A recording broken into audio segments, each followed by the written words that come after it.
in this lesson we'll finish our run cycle. So let's get right to it.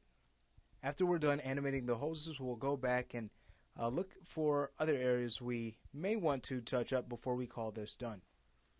So we could start again with the left hose, and we're looking here for the areas that the character is really swinging his body abruptly, and there we'll be able to add a little bit of secondary follow through so that the hoses look less rigid and more pliable.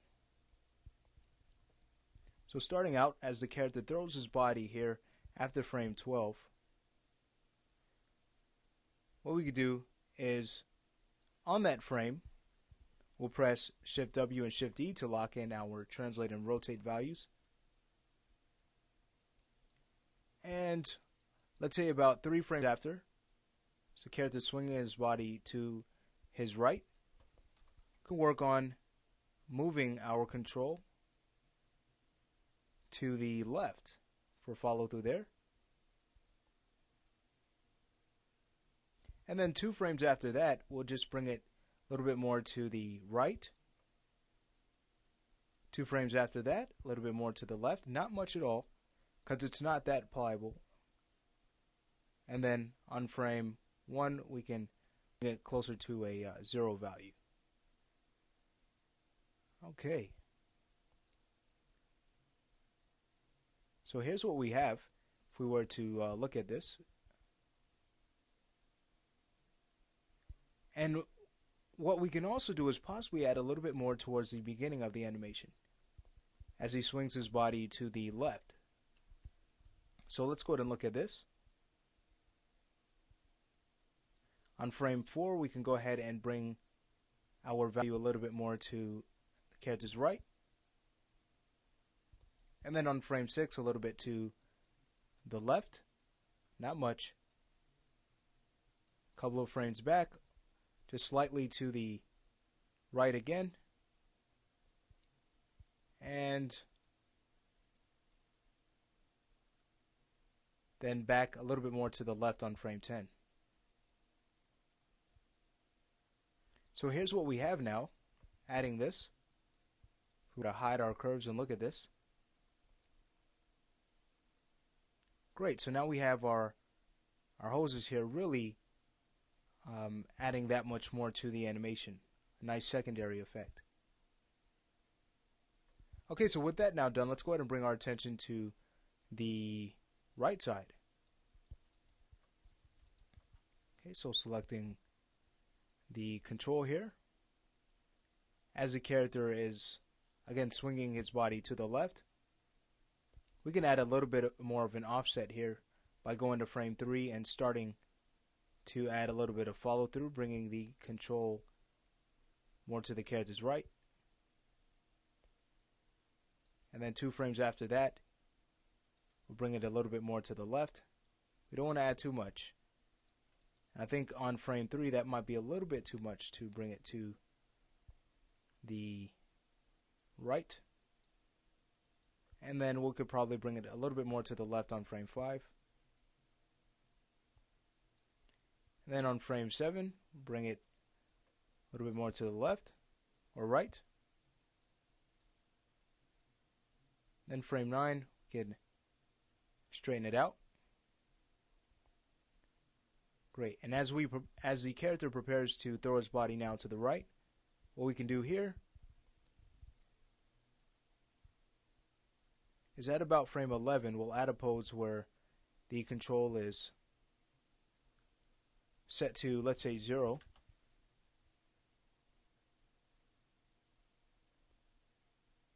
And on frame 13, as he's swinging his body to the right, now we'll just add a pose where the hose is swinging a little bit slightly to the left. And then frame 15, we'll add pose slightly to the right. Frame 17, a little bit to the left. And 19, a little bit to the right. Almost sounds like I'm putting up a picture. But, alright, let's see how this looks.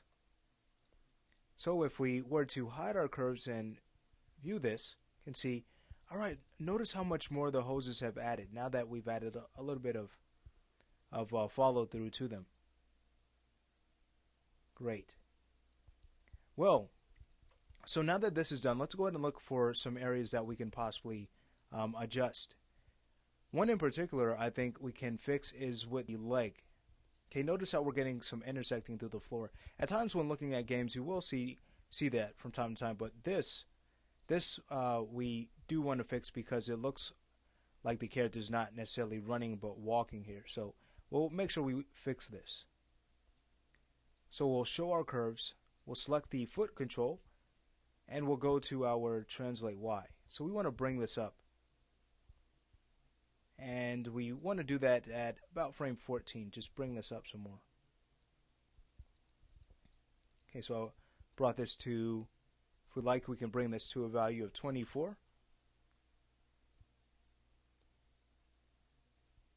Great, and that's much better. If we were to hit play, now that looks more like a run. Okay, with it just dragging on the floor there, we lost that run feel. Okay, let's see if there's anything else. We can go ahead and hide our curves and just look through.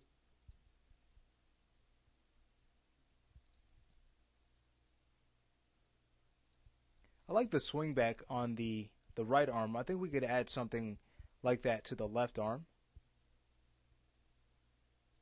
So again, showing our curves, if we were to select that and go to our position Y,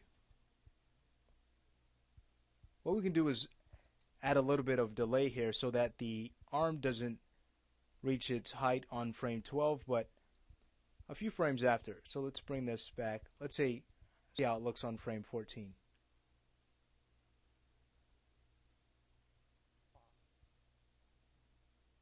Okay, if we were to hit play, we can see how that looks.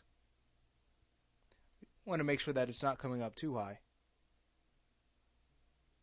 That doesn't look too bad at all.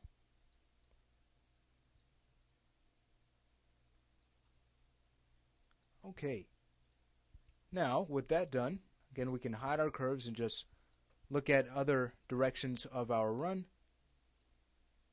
to make sure we can call it finished.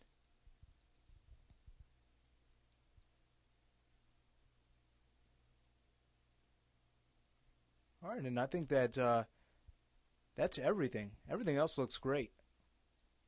Well, so now that we have this animation cycle complete, what we're going to do is just take a look at another example of an animation we can use for a game. It's going to be the character pointing, and what we're going to do is just look at ways we can enhance it a little bit further just to, again, understand a few more animation principles and techniques we can use to really make our animations profound.